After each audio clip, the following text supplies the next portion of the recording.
Dzień dobry Państwu. Wspaniale, że możemy znowu zobaczyć się, choć trochę w mniejszym gronie niż zwykle, na konferencji Business Insider Trends. My tą otwarciową prezentację, tak jak dzisiejszą konferencję, poprowadzimy hybrydowo. Jovan jest z nami z Belgradu. Hi Jovan. Hello everybody, good morning. Thank you Martyna. Maybe I will start. Thank you for being with us as every year.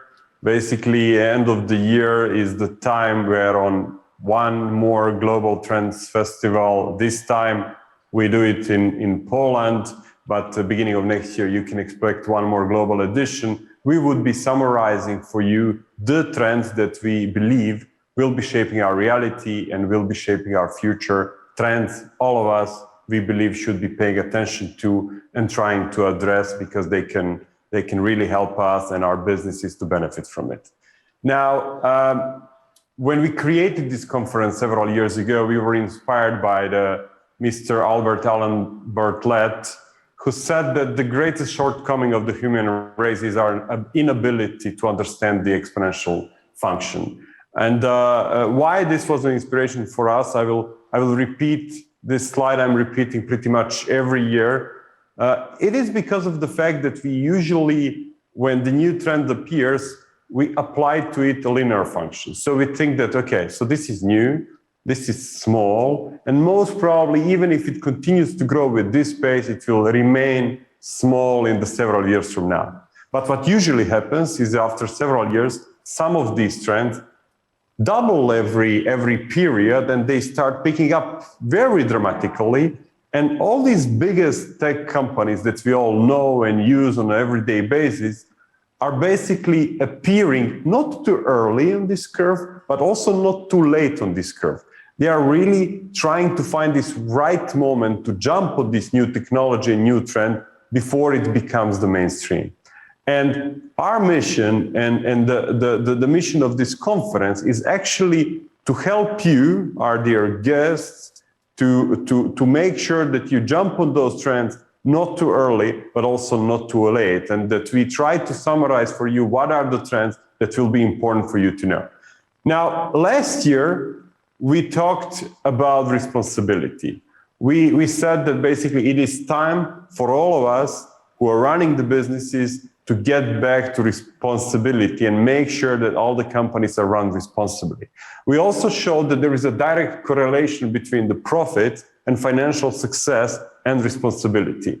So we listed for you a couple of the main trends that we saw back then, like fighting for the mass disinformation or against the mass disinformation, lapsus. Then climate positivity. We were all basically frightening people about like what climate changes could cause. But we also now saw the trend basically, and I think it was very visible over the course of last 12 months of what we can actually do.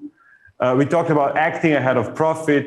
We talked about the care for the mental health of our employees. We talked about the need of rebuilding the social connections and bringing back the user privacy.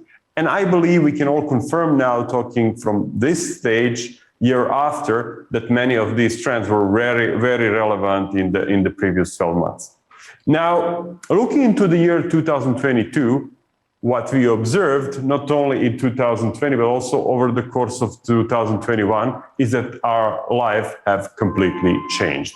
We work differently, we work in a different environment, we live differently, we have a different type of social connections, and we really believe that year 2022 will be the year in which we will require new, different businesses as an answer to the new life that we are now living, yes? And I think that the trend that describes the best how this new life could actually look like in future, and it's already starting to happen, is the trend of virtual life, or a trend that company Meta and Mark Zuckerberg described for us basically a couple of months ago or even a month ago, but also other companies like Microsoft and biggest tech giants who are working basically on building this new virtual life for us. And we prepared a short video that should pretty much describe for you what is coming. So let's see it together. Imagine you put on your glasses or headset and you're instantly in your home space. It has parts of your physical home recreated virtually. It has things that are only possible virtually. And it has an incredibly inspiring view of whatever you find most beautiful. You walk a factory floor from your own home. You can join a meeting remotely, but be in the room to collaborate with your coworkers. Those are metaverses. The future is already here. Gaming in the metaverse is going to span from immersive experiences in fantasy worlds to bringing simple games into our everyday lives through holograms. Maybe you'll play old games in new ways. So, Barcelona, huh? It's not much, not New York, but I like it. New York, this is. What's that? I said, let me put my game face on so I can beat you. Okay. Check. I gotta try another game face next time. So I think it's a fantastic time for all of us to ask ourselves, are we ready for this new virtual life that we might have very soon? Are we ready to operate in this virtual new working environment? But I think even the more important is that, are we ready as a companies to maybe provide services or products in this new virtual world that is coming? Yes, I don't see the reason why in this virtual world there can be the fancy car brands that we could be driving, or yoga classes that we could be having, or any other types of services and products that exist in our physical world. And I think, like, talking about the exponential function and jumping on the trend at the right moment, we believe that maybe the year 2022 is the year when we should start thinking if our company couldn't play an important role in this new virtual space that is being created in front of us. And how to assign value to this virtual new space, there is another important trend that seems to be addressing it very well, and Martyna will tell you about it. Of course, in this new virtual reality, the demand for buying online virtual products and services will grow exponentially. And non-fungible tokens will and probably may become our everyday life reality. We heard about NFT so far in context of news such as most popular memes sold for $500,000, or in the context of art. Here you can see the most expensive piece of NFT art sold so far. It's collage of 5,000 images sold for $69 million, which pretty much shocked a lot of people, and the mostly artist himself probably. But as you see here, NFT sales surged to almost $11 billion in Q3 2021, which is 8 times as much as it was in previous 2 quarters, which is quite a speed. And with metaverse and with new virtual reality, we know that the businesses, new business models around NFT will arise. We have already now marketplaces that are providing us and offering different tokens like art, like pictures, images, but also things like virtual scans of bodies of famous person or virtual sex. But as it will become our everyday life, I can easily imagine the marketplaces with our favorite clothes brands that we will be buying for our avatars. NFT is already in the area of entertainment, or not entertainment, of course, but entertainment, but also education and services. American entrepreneur Gary Vaynerchuk is selling tokens consisting of the pictures, images, and his mentorships. So he's selling his services. This is just one of the ideas, but with our virtual world, the ideas will emerge. The new business models will be coming to life, and this is the moment for our businesses to decide whether we shouldn't be a part of it already now. The next trend that I would like to tell you about is not also new, but the most frightening, in my opinion. it's mental health. We need to take care of mental health of our employees, and that will be one of the most important issues. In 2022, it will have even bigger impact than it had so far. Why? Because the situation is getting worse and worse. Here is the data from the report that hit me really much. The data shocked me because this is the research done by American NGO Mindshare. They surveyed full-time US employees, and 50% of them declared that they have left previous professional roles due, at least in part, mental health. And if the 50% seems shocking, and it seemed shocking for me, when you look at the data for younger generations, we see that 68 of millennials responded, said that they left the job due to mental health, and 81 of Generation Z, meaning the problem is getting much, much worse with younger people. And with that kind of situation, if it of course affected and changed the business landscape already now.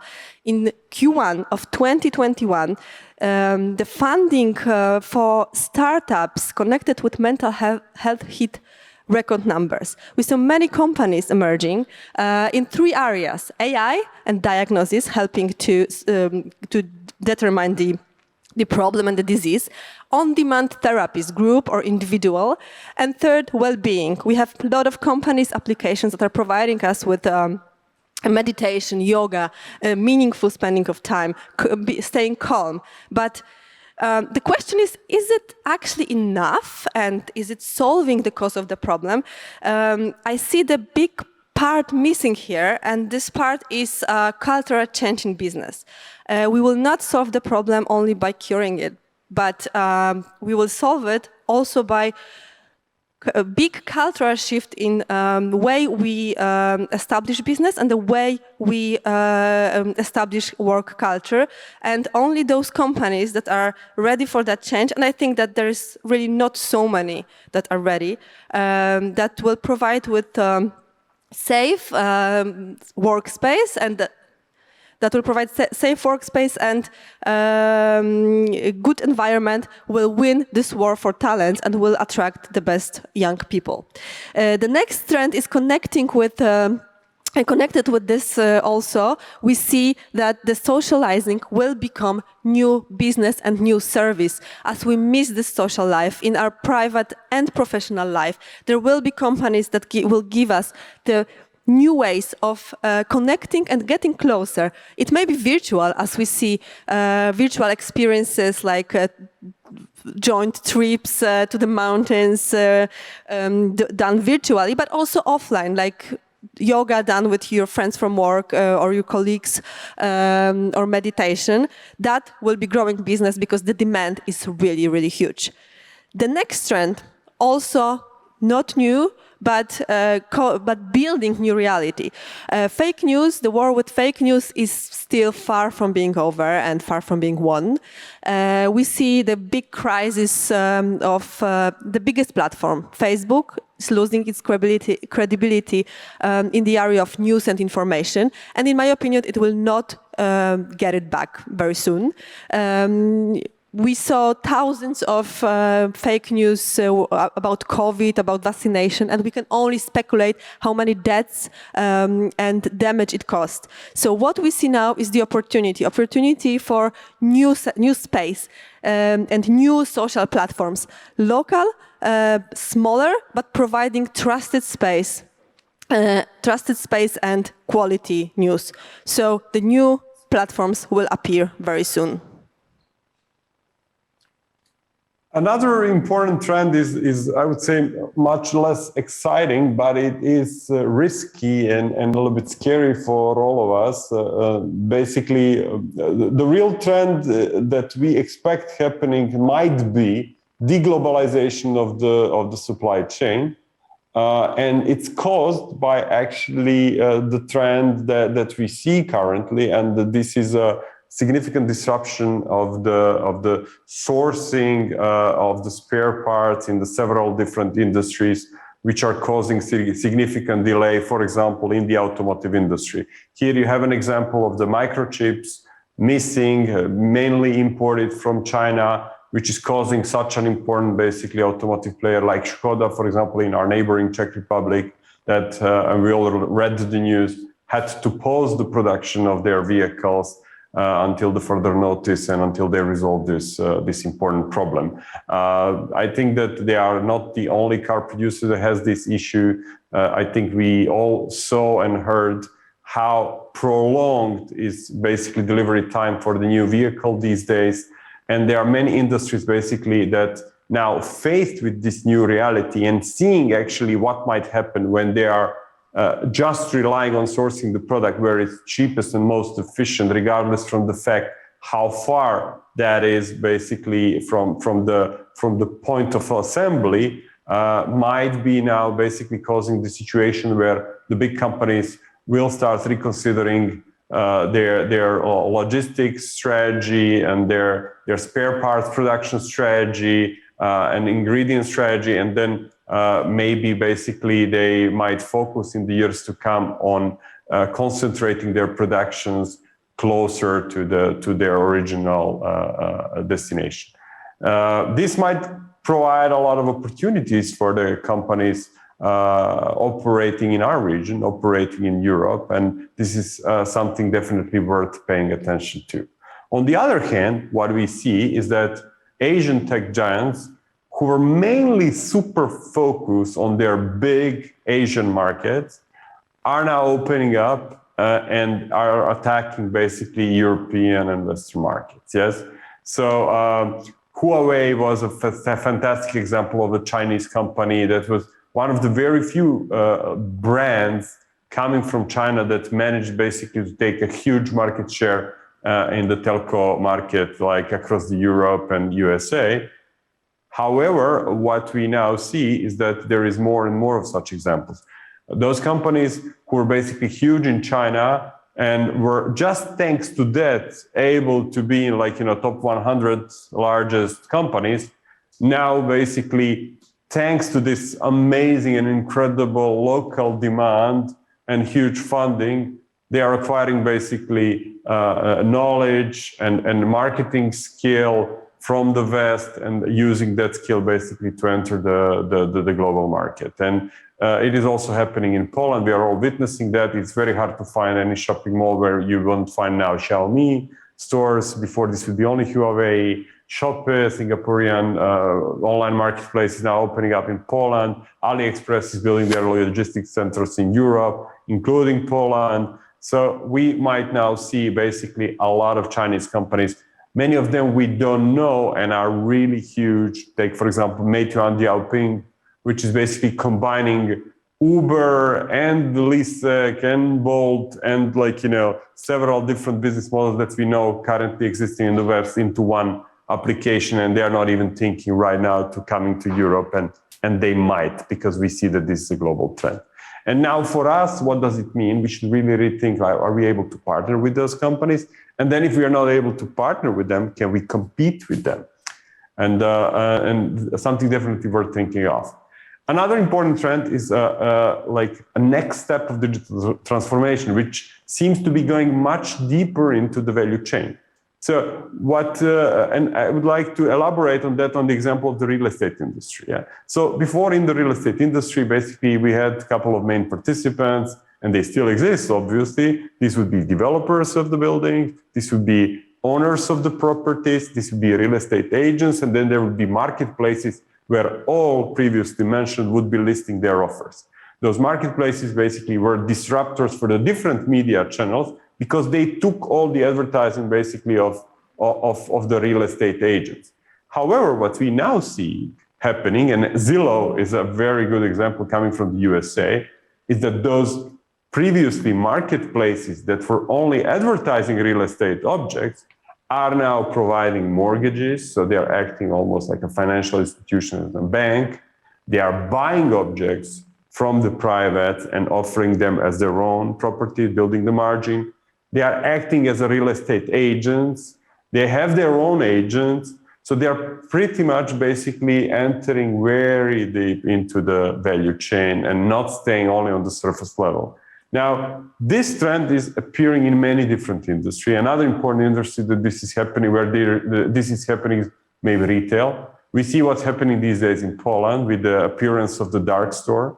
So previously, those digital disruptors would be basically acting as a marketplaces, gathering the offerings of the different physical retailers.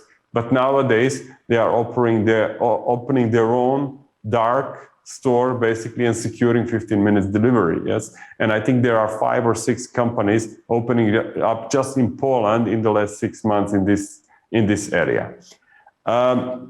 Last but not the least important trend is a huge demand for the coding skill. Yes, it is projected that by the year 2030, we will have a global talent shortage equal to some 85 million. Yes, this is pretty much the size of whole Germany, even a bit bigger. Yes, so it seems to us that for this digital transformation to really continue, for this amazing progress that we as a society are now experiencing to continue, we will need a new kind of literacy, and we would need a literacy called coding, yes, literacy 2.0. And it won't be enough basically to educate the developers in the pace that we are doing so far. We would need a significant acceleration in that, because only that will secure continuation of the progress that we are experiencing. Now, summarizing from where we started, we said like, okay, new reality will require new companies. And these companies should be the companies providing virtual products, potentially, and services, maybe. The companies able to compete and coexist with Asia or coexist with Asian tech giants. The companies with closer and more secure sourcing. The companies with coding literate employees. The companies supplying social connection to home workers. The companies taking care for mental health of their staff. And maybe some new, better, safe, maybe more local social media platforms. Now, we all invite you from this stage, at least me and Martyna, but also organizer of this conference, to be that new company. And in line with this Bartlett's law that we showed you at the beginning, we believe that the year 2022 is a fantastic moment to start doing so. You will find a lot of great inspiration during today's conference, and we really wish you an amazing show today. Thank you very much and enjoy the show. Dziękujemy bardzo.